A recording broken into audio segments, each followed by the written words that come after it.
माता सती का चरित्र श्रवण कराया।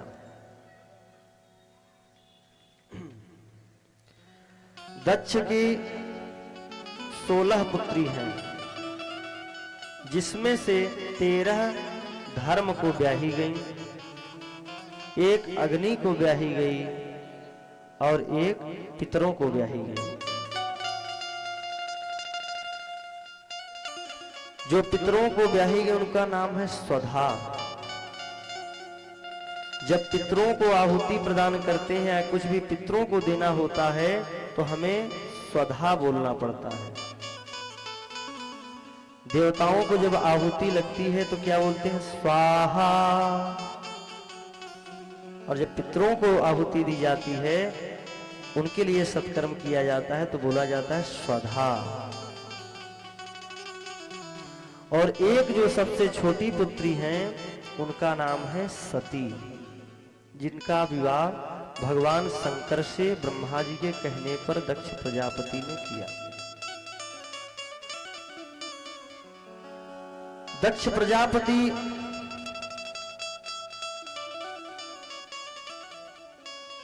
राजा थे उस समय के। दरबार में एक बार यज्ञ के लिए सभी को बुलाया था मंत्रणा करने के लिए,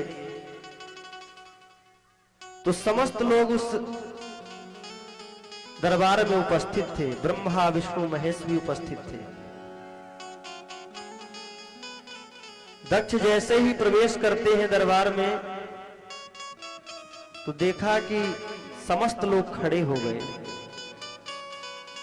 सबने खड़े होकर के दक्ष को प्रणाम किया। देखा 3 लोग बैठे हुए हैं, ब्रह्मा जी। तो दक्ष ने सोचा कि ये तो चलो पिताजी हैं, इन्होंने ये नहीं खड़े हुए तो कोई बात नहीं है। भगवान नारायण को देखा तो बोला कोई बात नहीं है, हमारे दादाजी हैं। जब भगवान शंकर को देखा कि बैठे हुए हैं तो दक्ष को क्रोध आ गया। यह मेरा दामाद होकर के इसको इतना भी ज्ञान नहीं कि राजा के आने पर खड़ा हो जाना चाहिए। अयम तु लोकपालानां शोभनो निरपत्रपः। क्रोध में हो गए राजा दक्ष, प्रजापति दक्ष क्रोध में हो गए। क्रोध में आकर के भगवान शंकर को बहुत कुछ बुरा भला कहने लगे। भगवान शंकर ने सोचा क्यों विरोध किया जाए। भगवान शंकर शांति पूर्वक कैलाश के लिए चले गए। कैलाश में रहने लगे। एक बार बैठे थे भगवान शंकर, भगवान के मन में विचार आया कि भगवान की कथा का श्रवण करने चले। तो एक बार त्रेतायुग माही शंभु गए कुंभ ऋषि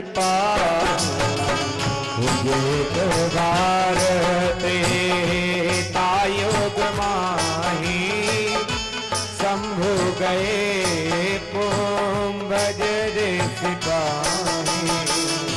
एक बार त्रेतायुग माही शंभु गए कुंभ ऋषि एक बार त्रेतायुग माही शंभु गए कुंभ ऋषि संग सती जग जननी भवानी पूजे हुरी सिया की लेश्वर जानी। संग सती जग जननी भवानी पूजे हुरे सिया लेश्वर जानी। पूजौरे से अखिलेश्वर जानी।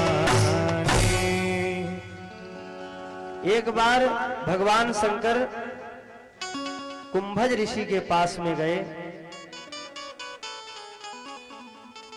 कथा श्रवण करने के उद्देश्य से। कुंभज ऋषि ने जैसे ही देखा तो भगवान अखिलेश्वर महादेव आए हैं, उनका पूजन किया। जैसे ही महादेव को देखा तो उनका पूजन करने लगे। बोले शंकर भगवान की जय। कुंभज ऋषि के यहाँ भगवान शंकर माता सती के साथ कथा श्रवण करने के लिए गए। भगवान शंकर ने मन लगा करके कथा श्रवण किया, माता सती ने भी कथा श्रवण किया। कथा श्रवण करके जब वापस जाने लगे, भगवान शंकर सोच रहे किस प्रकार से भगवान का दर्शन प्राप्त हो जाए। भगवान शंकर सोच रहे हैं कि श्री हरि का अवतार तो हो चुका है, लेकिन कहां पर मिलेंगे प्रभु। तभी देखा कि भगवान राम वन में माता सती को ढूंढते हुए, बिलखते हुए, विलाप करते हुए खोज रहे हैं। तो जैसे ही भगवान ने शंकर ने देखा, भगवान तो समझ गए कि भगवान लीला कर रहे हैं, सब नाटक चल रहा है। और देख करके भगवान ने प्रणाम किया। जय सच्चिदानंद घन पावन, अस कहि चलो मनोजन सावन। भगवान को प्रणाम किया और चल दिया। माता सती ने जब देखा तो माता सोचने लगी, माता सती की यह कौन है। ऋषि मुनि गंधर्व समस्त देवता भगवान शंकर की स्तुति करते रहते हैं इनकी, और इन मानव को भगवान प्रणाम कर रहे हैं। जय सच्चिदानंद घन पावन। तो माता सती ने कहा कि ये कौन है। भगवान ने समझाया कि देवी ये सब लीला चल रही है, ये भगवान लीला कर रहे हैं। साक्षात नारायण पर ब्रह्म परमात्मा ही इस रामा अवतार में अवतरित है। माता सती को जब विश्वास नहीं हुआ तो भगवान शंकर ने कहा कि जाकर के स्वयं ही परीक्षा ले लो। जब माता सती गई परीक्षा लेने के लिए तो भगवान ने जैसे ही देखा, सीता का रूप बना करके जैसे ही सामने खड़ी हुई, भगवान ने कहा कहु कहाँ गए वृषकेतु। प्रणाम किया भगवान ने और कहा मां कहां है भूत भावन, भोले बाबा कहां है, अकेले वन में क्या कर रही हो। माता सती लज्जित हो गई और वहां से आकर के भगवान शंकर से कहीं कि मैंने परीक्षा ले लिया। भगवान शंकर ने कहा कि परीक्षा किस प्रकार से लिया। माता सती ने कहा कि जैसे प्रभु आपने प्रणाम किया था वैसे ही मैं भी प्रणाम करके ही चली आई। भगवान तुरंत समझ गए कि झूठ बोल रही है, क्योंकि जिस प्रकार से भगवान शंकर प्रणाम कर सकते हैं उस प्रकार से माता सती प्रणाम नहीं कर सकती हैं। जिस प्रकार से पुरुष प्रणाम कर सकता है भगवान को या किसी व्यक्ति को, उस प्रकार से स्त्री प्रणाम नहीं कर सकती है। जब पुरुष किसी देवालय में जाता है, प्रणाम करता है तो साष्टांग प्रणाम करता है, लेकिन माताओं को साष्टांग प्रणाम का अधिकार नहीं है, दोष लगता है। माताओं को पंचांग प्रणाम ही करना चाहिए। सीधा पूरा लेट करके प्रणाम माताओं को कभी नहीं करना चाहिए, नहीं तो महान दोष लगता है। माताओं को घुटने के बल बैठ करके ही, मस्तक रख के ही प्रणाम करना चाहिए, पूरा लेट करके प्रणाम नहीं करना चाहिए। तो भगवान शंकर समझ गए कि हम तो अष्टांग प्रणाम करके आए हैं भगवान को, और इनको तो अधिकार ही नहीं अष्टांग प्रणाम का, तो हमारे जैसे ही प्रणाम कैसे कर लिया इन्होंने। तब शंकर देखे उधरी ध्याना। जब ध्यान से भगवान शंकर ने देखा तो समझ गए कि इन्होंने तो माता सीता का रूप धारण कर लिया। अब तो इस शरीर से इन्होंने जिन भगवान को हम इष्ट समझते हैं, माता के रूप में जिसको देखते हैं उनका रूप इन्होंने धारण कर लिया, तो भगवान शंकर ने तुरंत प्रतिज्ञा कर लिया, शिव संकल्प किन्ह मन माही, शिव संकल्प किन्ह मन माही, यह तन सती भेंट पुण्य नाही, यह तन सती भेंट पुण्य नाही, शिव संकल्प किन्ह मन माही, शिव संकल्प किन्ह मन माही, यह तन सती भेंट पुण्य नाही, यह तन सती भेंट पुण्य नाही। भगवान शंकर ने तुरंत ही प्रतिज्ञा कर लिया कि अब इस शरीर से तो माता सती अब यह मेरी पत्नी बनने योग्य नहीं है। देवताओं ने पुष्पों से वर्षा की कि आप ही अपने भक्ति का मान रखने के लिए आप ही ऐसा संकल्प कर सकते हैं और संसार में कोई दूसरा नहीं। बोलिए शंकर भगवान की जय हो। भगवान शंकर कैलाश पर्वत पर आए और जो वाम भाग में माता को आसन देते थे, सामने आसन बिछा दिया, सामने आसन दिया माता सती को। माता सती समझ गई कि भगवान ने संकल्प कर लिया, अब इस तन से भगवान से भेंट पति रूप में अब नहीं हो सकता। रहने लगी। एक दिन क्या हुआ, कैलाश पर्वत के ऊपर से ही देखा कि देवताओं का समाज, देवताओं की समस्त पत्नियां विमानों पर चढ़ चढ़ करके हरिद्वार की ओर जा रही हैं। तो पूछा कि भैया ये कहां यात्रा जा रही है? तो बताया कि आपके पिता दक्ष प्रजापति कनखल हरिद्वार में यज्ञ कर रहे हैं। माता सती को बड़ा आश्चर्य हुआ, पिताजी के यहां यज्ञ हो रहा है और पुत्री को पता ही नहीं। माता सती ने सोचा कोई बात नहीं, भूल गए होंगे पिताजी। माता सती ने कहा कि मुझे भी यज्ञ में जाना है। भगवान शंकर ने कहा कि देवी, गुरु के यहां, पिता के यहां, सगे संबंधियों के यहां जहां अपनी आत्मीयता हो, मित्र के यहां, इनके यहां पर अगर कोई दुख पड़ जाए तो बगैर बुलाए ही जाना चाहिए, वहां बुलाने का इंतजार नहीं करना चाहिए। अगर हमारे पिता के यहां कोई दिक्कत हो जाए तो पुत्री को तुरंत उसके बुलाने का इंतजार नहीं करना चाहिए, तुरंत ही वहां पहुंचना चाहिए। अगर कोई हमारा मित्र परेशान हो तो बुलाने के लिए इंतजार नहीं करना चाहिए। हमारा गुरु कोई संकट में हो तो उसके बुलाने का इंतजार नहीं करना चाहिए, हमें तुरंत पहुंचना चाहिए।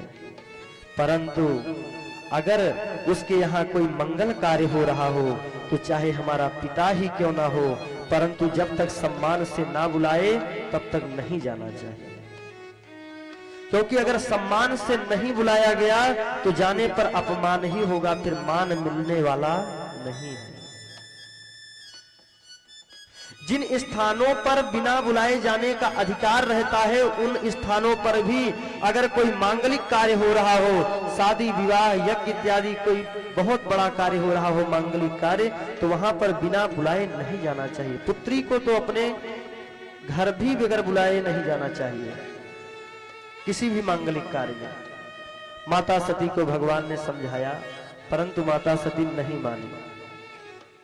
तब भगवान शंकर ने कहा कि होई है वही जो राम रचि राखा, को पर तरक बढ़ावई शाखा। होई है वही जो राम रचि राखा, को पर तरक बढ़ावई शाखा। कौन इसमें तर्क तर्क वितर्क करे, भगवान शंकर ने अन्य गणों को भेज करके नंदी को साथ में भेजा और कहा कि हे नंदी, तुम सती माता के साथ में जाकर के यज्ञ में माता सती को लेकर के जाओ। सती मैया जैसे ही अपने पिता के यहां पहुंची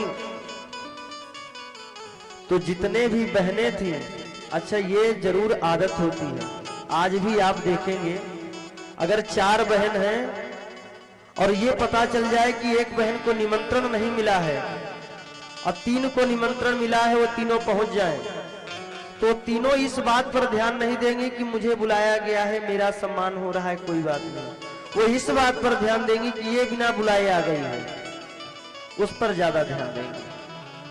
तो माता सती जब पहुंची तो उनकी जितने भी बहनें थी उनसे बोला भी नहीं, उनसे केवल उनकी एक माँ ही थी जो उनको गले से लगा करके रोने लगे। केवल माँ ही प्रेम से मिली, बाकी कोई भी प्रेम से नहीं मिला।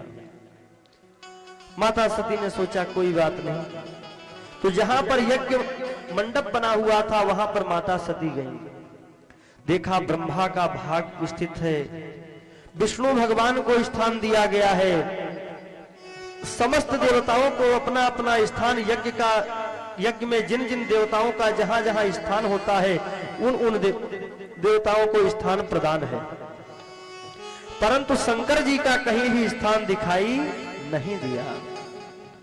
तब माता सती कहने लगी कि मेरा अपमान हो गया कोई बात नहीं, परंतु मेरे पति का अपमान हो गया। सही बात कहा गया है कि बबूल से कांटे ही उत्पन्न होंगे, कभी भी आम का फल उत्पन्न नहीं हो सकता। इसीलिए मुझे भगवान के साथ में कथा श्रवण करने के बाद भी कथा समझ में नहीं आई। इस दक्ष प्रजापति के यहां मैं उत्पन्न हुई हूं, इसीलिए इस शरीर का दोष है, मैं इस शरीर को ही अब नष्ट कर दूंगी।